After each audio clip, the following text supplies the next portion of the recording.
Imagine making The Killing Joke, but for Bible Man. It's Saul for Pure Flix. Today is day 15 of 365, reviewing every movie I've seen in theaters with the stubs to prove it. Today's movie is Thr3e, a 2007 Christian thriller based on Ted Dekker's novel of the same name. You probably haven't heard of it, and probably you're better off. Question of the day, what's your favorite serial killer movie? This one's directed by Robbie Henson, no relation to the Henson family, and stars Mark Blucas, Justine Waddell. I don't know anybody else in this movie, if I'm being honest. This was a post-Saul attempt at psychological suspense without any psychology or suspense. I guiltily have to admit, I was actually one of the few fans going into this that I had read the book and was actually excited to see it was being adapted into a movie. Leaving the theater, I would have said that it was good. I had just seen Saul 3, and I made a video on that one a few days back. You should go check that one out as well. This was one of those watershed movies. Watching it now, though, oh my god, this is borderline unwatchable. I'm so glad I only have to watch it for this. I can't believe that this ticket stub is in this good of condition. This is probably one of one in the world.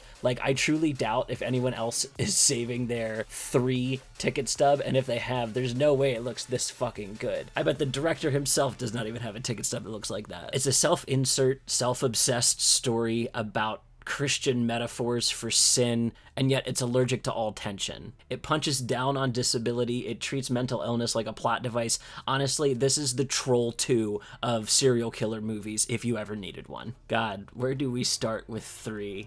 I mean, this is such a niche review to have to make. Only people who hung out in Christian bookstores would have known the name Ted Dekker, or Frank Peretti for that matter, the Stephen King of Christian writing. I was a Ted Dekker fan. We share a last name, different spelling, doesn't matter, still sounds cool. I almost changed the spelling of my last name to match his. Although after watching this movie, I'm glad I didn't do that. God damn. I remember reading this book and really digging the book, and I was not getting any of the themes or metaphors.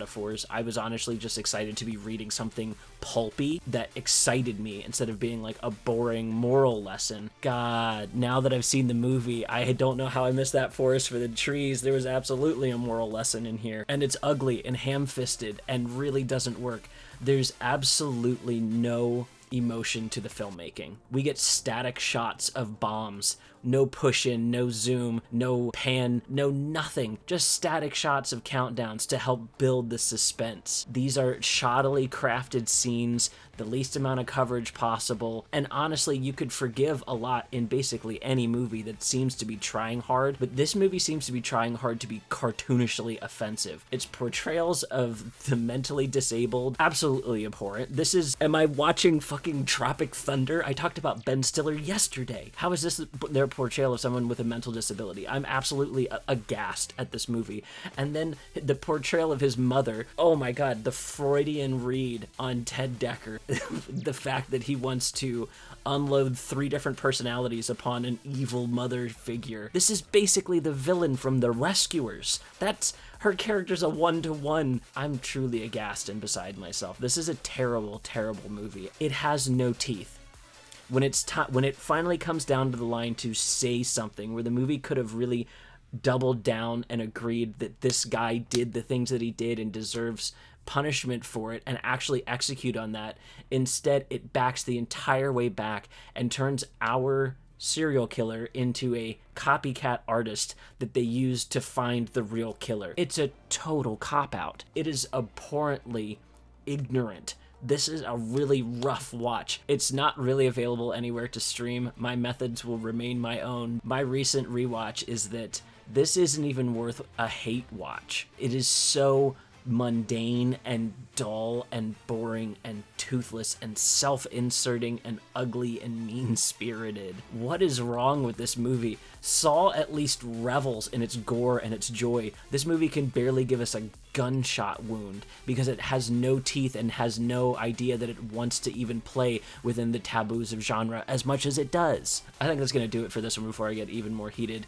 Please go check out my Patreon. The cost of a cup of coffee, you can keep this machine rolling so I can keep watching these movies. This month on the Patreon. I'm giving away a ticket stub to everybody that signs up. I'm really excited to see where this goes.